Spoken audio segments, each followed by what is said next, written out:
नमस्कार, मैं हूं आमोद श्रीवास्तव। 4 अक्टूबर भास्कर दूत सुर्खियों में आपका स्वागत है।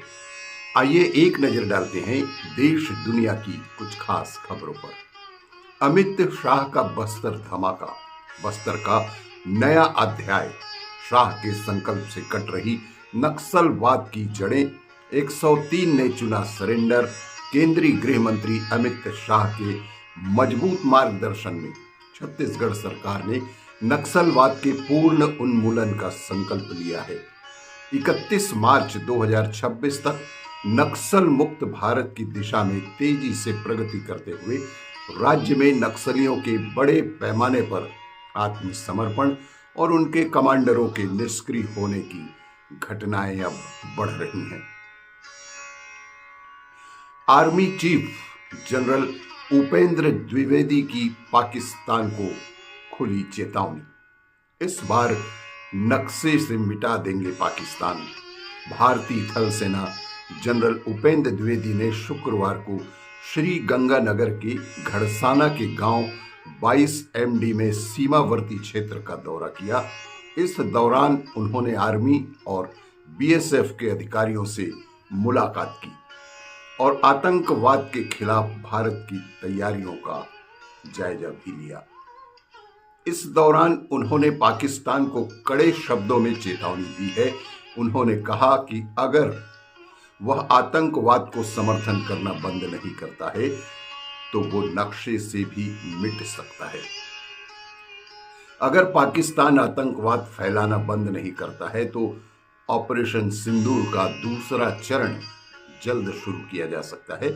कार्यक्रम के दौरान ऑपरेशन सिंदूर में उत्कृष्ट प्रदर्शन करने वाले सेवकों के 3 अधिकारियों को भी सम्मानित किया गया।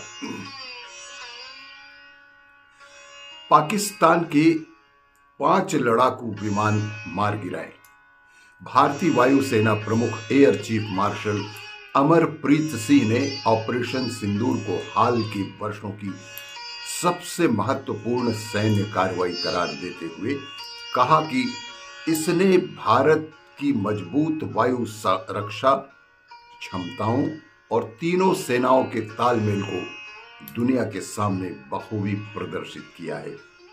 उन्होंने दावा किया कि इस ऑपरेशन में पाकिस्तान के 5 F-16 और JF-17 लड़ाकू विमानों को मार गिराया गया, जबकि पाकिस्तान के कई एयरबेस, राडार और कमांड सेंटर तबाह हो गए हैं। भारतीय हमलों में 4 radar, 2 command and control centre, 2 runway क्षतिग्रस्त हुए, जबकि 3 हैंगर और 1 SMS प्रणाली नष्ट हो गई। हमने दुश्मन क्षेत्र में 300 किलोमीटर तक घुसकर प्रहार किया है। संघ के 100 साल। संघ के अमिट सितारे कृष्णाप्पा जी दधीची की भांति दानशील अंत एक स्वयंसेवक का जीवन राष्ट्र जागरण को समर्पित। राष्ट्रीय स्वयंसेवक संघ RSS की नींव में एक ऐसा पुष्प खिलता रहा जिसकी सुगंध आज भी राष्ट्र जागरण के हर कोने में महक रही है। कृष्णाप्पा जी का पूरा नाम कृष्णप्पा था और उनका जन्म 1932 में कृष्ण जन्माष्टमी के पावन दिवस पर मैसूर, कर्नाटक की पवित्र भूमि में हुआ था। एक साधारण परिवार में जन्मे इस असाधारण व्यक्तित्व ने अपना संपूर्ण जीवन संघ की विचारधारा को ही समर्पित कर दिया था। केंद्र सरकार ने छत्तीसगढ़ को कर हस्तांतरण को दी 3,462 करोड़ की स्वीकृति। मुख्यमंत्री विष्णुदेव साय ने छत्तीसगढ़ राज्य के लिए कर हस्तांतरण टैक्स डेवोल्यूशन के अंतर्गत 3,462 करोड़ रुपए की स्वीकृति प्रदान करने प्रधानमंत्री नरेंद्र मोदी और केंद्रीय वित्त मंत्री निर्मला सीतारमण जी के प्रति हार्दिक आभार प्रकट किया है। मुख्यमंत्री साय ने कहा कि नवरात्रि एवं दशहरा जैसे पावन अवसर पर केंद्र सरकार द्वारा दिया गया यह आवंटन छत्तीसगढ़ की जनता के लिए वास्तव में एक बहुत ही अनमोल उपहार की तरह है। बाल्को प्लांट में बड़ा हादसा, राख फिल्टर का पुराना ईएसपी ढहा। कोरबा के बाल्को एल्यूमिनियम प्लांट में अचानक बड़ा हादसा हो गया। प्लांट परिसर में राख फिल्टर का करीब 20 साल पुराना संयंत्र अचानक ही भरभरा कर गिर पड़ा। हादसे में गनीमत यह रही कि कोई भी श्रमिक इसकी चपेट में नहीं आया, वरना स्थिति भयावह हो सकती थी। इसके साथ ही कंपनियों के सुरक्षा मानकों पर एक बार फिर से सवाल उठ खड़ा हुआ है। पीएम मोदी किसी के आगे नहीं झुकेंगे। व्लादिमीर पुतिन ने टैरिफ पर डोनाल्ड ट्रंप को चेतावनी दी। बुद्धिमान नेता बताते हुए जमकर तारीफ की।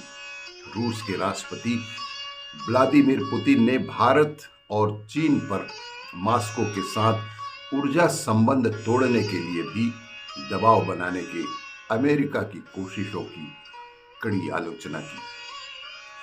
उन्होंने कहा कि ट्रंप की इस तरह के कदम आर्थिक रूप से उल्टे भी पड़ सकते हैं।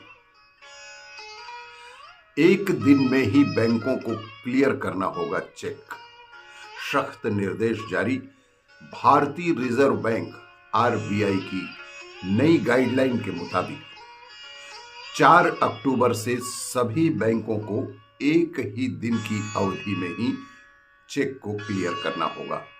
इससे चेक के जरिए भुगतान करना तीव्र और आसान हो जाएगा। मौजूदा समय में चेक की क्लियरिंग होने में 1 से 2 दिन या अधिक का भी समय लगता रहा है। मीराबाई चानू ने लहराया भारत का परचम। विश्व चैंपियनशिप में जीता रजत। नॉर्वे के फोर्डे में आयोजित भारोत्तोलन विश्व चैंपियनशिप में भारत की स्टार भारोत्तोलक मीराबाई चानू ने 48 किलोग्राम वर्ग में रजत पदक जीतकर देश का गौरव बढ़ाया।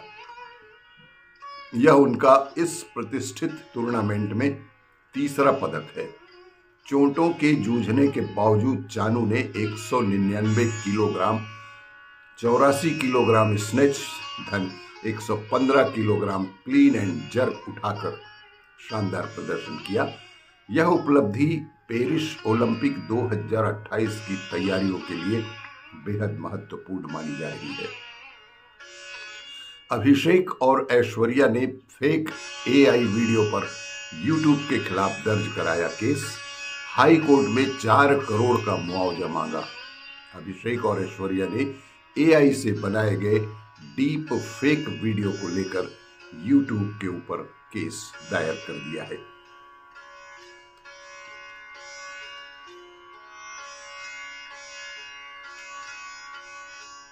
समाचार विस्तार से जानने के लिए पढ़ते रहें भास्कर दूत समाचार पत्र। आज के लिए बस इतना ही। शेष अगले अंक में।